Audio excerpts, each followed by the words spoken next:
900 কোটি টাকার বিসিবি, আন্তর্জাতিক মানের স্টেডিয়াম, হোটেল, ড্রেসিং রুম, সব ধরনের ক্রিকেট ফেসিলিটি থাকা সত্ত্বেও বাংলাদেশ ক্রিকেটের নাজেহাল অবস্থা।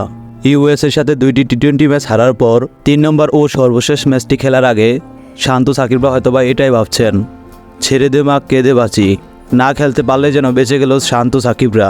তাতে সাকিবদের লস কোথায়? ম্যাচ 3-র 1.5-2 লাখ টাকা তো অ্যাকাউন্টে চলেই আসবে। দীর্ঘদিন ধরে সর্বোচ্চ মানের সুযোগ সুবিধা ভোগ করার পরেও উন্নতির ছিটেফোঁটাও দেখা যায়নি তাদের মাঝে। ইউএসের সাথে টি-20 সিরিজে হারতে হবে, এটাও কি সম্ভব? সেই অসম্ভবকে সম্ভব করলো ইউএসএ। নিজেদের প্রথম আন্তর্জাতিক সিরিজ জিতে নিল বাংলাদেশের বিপক্ষে।